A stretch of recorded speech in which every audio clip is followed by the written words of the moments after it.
राजेश श्रीवास्तव। आज बात हो रही है एक ऐसे नेता की जो भारतीय जनता पार्टी में रहकर ही शीर्ष पर हैं, लेकिन वो प्रधानमंत्री नरेंद्र मोदी और दिग्गज नेता भारत सरकार के गृह मंत्री अमित शाह के खिलाफ आए दिन मुसीबत खड़ी करते हैं। जी हाँ, आपने बिल्कुल सही पहचाना, बात हो रही है नितिन गडकरी की। सड़क परिवहन मंत्री नितिन गडकरी ऐसे-ऐसे बयानों के लिए जाने जाते हैं, जो अपनी ही सरकार के लिए मुसीबत खड़ी करते रहते हैं। नितिन गडकरी अपने साफ बातों के लिए जाने जाते हैं, वो ईमानदारी के लिए जाने जाते हैं। इसी के चलते नितिन गडकरी हमेशा पीछे रह जाते हैं और उनसे कम कद वाले लोग बड़े-बड़े विभाग लेकर के मलाई खा रहे हैं। लेकिन नितिन गडकरी को सड़क परिवहन जैसा छोटा मंत्रालय दिया गया है, जहाँ पर उनके पास ज़्यादा संभावनाएँ नहीं हैं, लेकिन फिर भी वो अपने विभाग में ऐसे काम कर रहे हैं, जिसकी तारीफ़ें करते हुए पूरा देश थकता नहीं है। क्योंकि नितिन गडकरी साफ बातों के लिए जाने जाते हैं, वो संघ से हैं,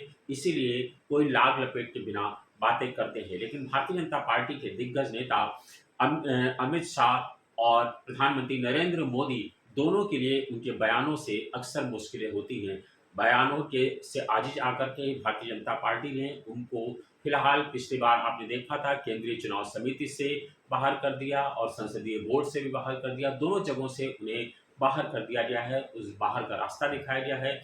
उसके बावजूद नितिन गडकरी अपनी साफ बातों के लिए जाने जाते हैं और वो बातें करने से पीछे नहीं हटते। पिछले दिनों नितिन गडकरी ने महाराष्ट्र में एक जनसभा को संबोधित करते हुए एक ऐसा बयान दिया जिसके चलते हुए भारतीय जनता पार्टी मुसीबत में है। पहले मैं आपको वो बयान सुनाता हूँ, उसके बाद देखते हैं कि नितिन गडकरी आगे क्या कहते हैं। नंतर असा घाणेरडा रस्ता होता की बस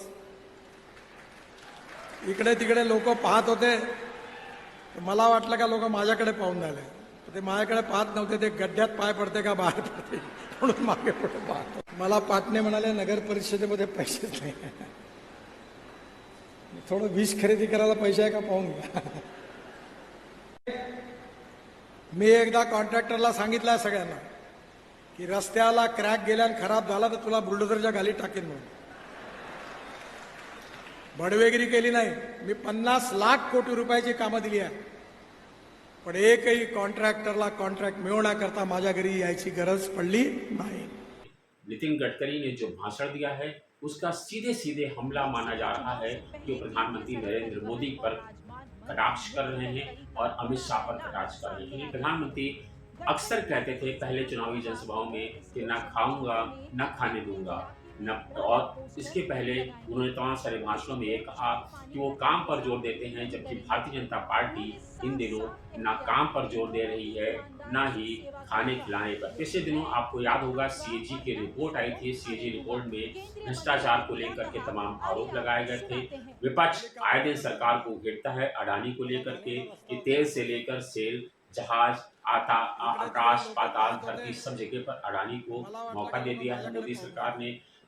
मोदी सरकार के ऊपर तमाम सारे आरोप व्यवसायियों को संरक्षण देने का लगता है, इस तरह के आरोप उन पर लगते हैं। तो खाने और खिलाने की जो बात है उस पे से तो मोदी सरकार अब बच नहीं पाती है। लेकिन दूसरी बात जो नितिन गडकरी ने कहा है कि ना वो प्रचार करेंगे ना अपने बैनर पोस्टर लगाएंगे, उसका भी सीधे सीधे कटाक्ष मोदी सरकार पर माना जा रहा है, क्योंकि मोदी सरकार प्रचार प्रसार पर अरबों रुपए खर्च करती है और करोड़ों रुपए का खर्च वो खाली अपनी इमेज मेकिंग पे प्रधानमंत्री नरेंद्र मोदी पर खर्च करते हैं, जिसको लेकर के अभी आपको ने देखा होगा कि महाराष्ट्र में मध्य प्रदेश में चुनाव हो रहा है, अब तक के उन्होंने 7-8 जनसभाएं करने का मन बनाया है और जैसे जैसे चुनाव आगे बढ़ेगा उनकी जनसभाएं बढ़ती जाएंगी, चाहे मध्य प्रदेश हो, राजस्थान हो, गुजरात हो, कहीं भी जब चुनाव होता है तो प्रधानमंत्री नरेंद्र मोदी पूरी ताकत लगा देते हैं और बड़ी-बड़ी जनसभाएं, रैलियां और उनकी सरकार का बड़ा एक बजट जो होता है वो मीडिया पर खर्च होता है,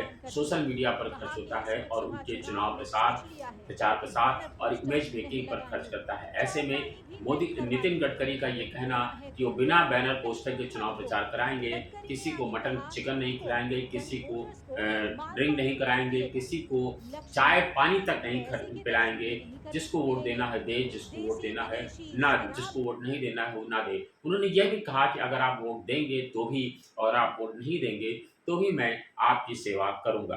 लेकिन सूत्रों की माने तो नितिन गडकरी का दरअसल आगे आने वाले समय यानी 2024 में चुनाव लड़ने का भी संशय है, क्योंकि माना जा रहा है कि नितिन गडकरी के बयानों से परेशान होकर के भारतीय जनता पार्टी ने अब उनका टिकट काटने का मन बना लिया है और हो सकता है कि 2024 में नितिन गडकरी संसद में ही ना पहुंच पाए।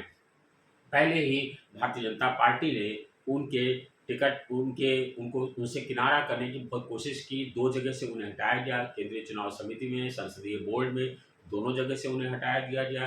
अब वो संसद में हैं और संसद में रह करके भारतीय जनता पार्टी के खिलाफ, अपने नेतृत्व के खिलाफ, आलाकमान के खिलाफ आए दिन मुसीबत खड़ी करते हैं। ऐसे में भारतीय जनता पार्टी नितिन गडकरी से जल्द छुटकारा करना पाना चाहेगी। आपका इस मुद्दे पर क्या कहना है? अपनी राय कमेंट्स बॉक्स में ज़रूर लिखिएगा। धन्यवाद, शुक्रिया।